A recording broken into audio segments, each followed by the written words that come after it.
सब कुछ लीगल लग रहा है, रजिस्ट्री भी हो गई है, बट 2-3 साल बाद अचानक एक नोटिस आ जाता है क्योंकि आपने एक छोटी सी गलती की होगी प्रॉपर्टी बाय करते वक्त। बायर ही फंसता है, चाहे गलती सेलर की हो या ब्रोकर की। तो आज की इस वीडियो में मैं आपको बताऊंगा 3 इंपॉर्टेंट बातें। पहली, कौन सी डेंजरस मिस्टेक्स लोग करते हैं प्रॉपर्टी बाय करते वक्त। सेकंड, उसके क्या लीगल और टैक्स कॉन्सिक्वेंसेस होते हैं। और सबसे इंपॉर्टेंट तीसरी बात, उनसे कैसे बचा जा सकता है। तो वीडियो को एंड तक देखिए क्योंकि ये नॉलेज आपको लाखों का नुकसान होने से बचा सकती है। तो सबसे पहला पार्ट, कौन सी मिस्टेक लोग करते हैं। Mistake number 1, property TDS rules को इग्नोर करना। बहुत लोग ये अज्यूम कर लेते हैं कि सेलर टीडीएस देख लेगा, लेकिन अगर सेलर एनआरआई है तो बायर को 20% प्लस टीडीएस डिडक्ट करना मैंडेटरी होता है, चाहे प्रॉपर्टी की वैल्यू 50 लाख से कम ही क्यों ना हो। मिस्टेक 2, कैश में पेमेंट करना।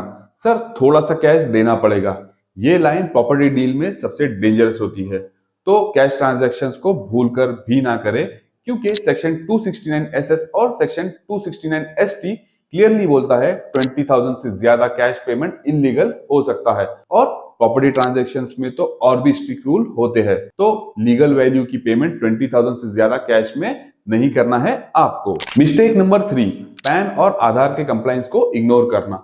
रजिस्ट्री के टाइम पैन या आधार मिसमैच होना, सेलर का पैन ही नहीं होना, इस पर लोग सोचते हैं बाद में देख लेंगे, पर ये छोटी सी चीज फ्यूचर में बिग कंप्लायंस इशू बन जाती है। तो पैन आधार लिंक कर लेना फायदे का सौदा है। Mistake number 4, circle rate versus actual price का गैप।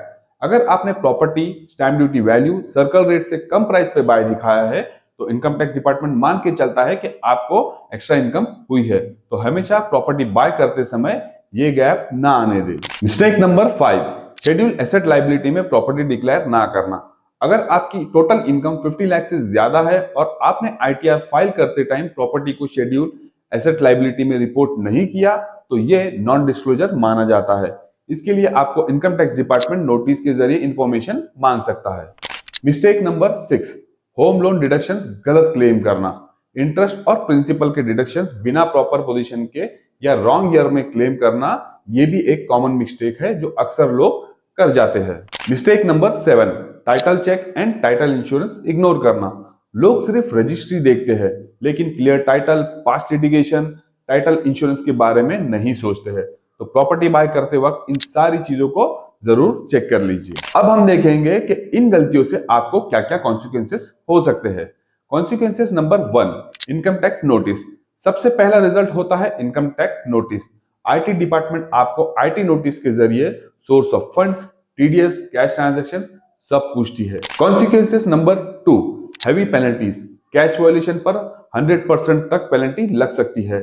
टीडीएस नॉन कंप्लायंस में interest plus penalty plus prosecution का भी रिस्क होता है। Consequences number 3, registry and sale block हो सकता है। अगर डॉक्यूमेंटेशन में इशू हुआ तो फ्यूचर में प्रॉपर्टी बेचना या लोन लेना मुश्किल हो जाता है। कॉन्सिक्वेंसेस नंबर 4 है इयर्स ऑफ लीगल स्ट्रेस, जैसे कि court cases, IT hearing, CA के चक्कर सबसे मेंटल स्ट्रेस और पैसे को ड्रेन कर देता है। ये सबसे बड़ा कॉन्सिक्वेंसेस होता है इन ट्रांजैक्शंस का। तो याद रखिए, प्रॉपर्टी डील्स में बायर ही सॉफ्ट टारगेट होता है क्योंकि पैसे बायर लगाता है, सेलर ब्रोकर को नो टेंशन होती है। तो आपको क्या करना है, आपको लेने हैं प्रिवेंटिव मेजर्स। क्या है प्रिवेंटिव मेजर्स, चलिए जान लेते हैं। सबसे पहले जान लेते हैं सेलर का स्टेटस। सेलर स्टेटस कंफर्म करो, रेसिडेंट है या एनआरआई, तो ये क्लियर करो और टीडीएस रूल्स को पहले समझ लो और उसके अकॉर्डिंगली वर्क करो। Step number 2, 100% banking channel use करो।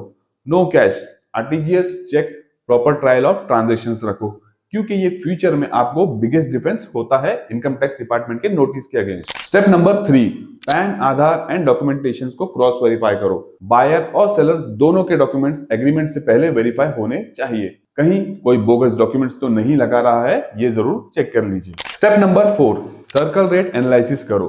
परचेज प्राइस और सर्कल रेट का डिफरेंस मत आने दो। बस ध्यान रहे कि सर्कल रेट से नीचे बाय नहीं करना है, नहीं तो आपके सीए को टैक्स वर्किंग बनानी होगी। Step number 5, schedule AL and ITR planning. अगर हाई इनकम ब्रैकेट में हो अगर आप, तो आईटीआर प्रॉपर्ली फिल करना और प्लानिंग के साथ ही आईटीआर आपका फाइल करना। Step number 6, loans and deductions rule समझना। पोजीशन डेट, इंटरेस्ट पीरियड को ध्यान में रखते हुए प्रिंसिपल और इंटरेस्ट को करेक्ट सेक्शन में डिडक्शन क्लेम करना आपके आईटीआर में। और स्टेप नंबर 7 है title due diligence and insurance. Clear title report plus title insurance को पहले जरूर वेरीफाई कर लेना, क्योंकि ये फ्यूचर लिटिगेशन से एक शील्ड का काम करता है। आपको ये फ्यूचर में बचाएगा किसी भी डिस्प्यूट के अगेंस्ट। तो फ्रेंड्स, प्रॉपर्टी खरीदना सिर्फ इन्वेस्टमेंट नहीं होता है, ये एक लॉन्ग टर्म लीगल कमिटमेंट होता है।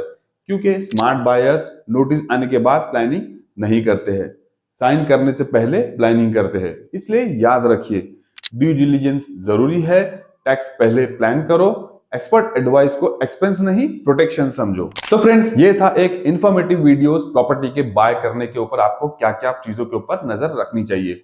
अगर आपको मेरा वीडियो पसंद आता हो और यूजफुल लगता हो तो वीडियो को लाइक, चैनल को सब्सक्राइब और मेरे वीडियो को शेयर करना ना भूलिए। चलिए मिलते हैं अगले वीडियो में, तब तक के लिए गुड बाय।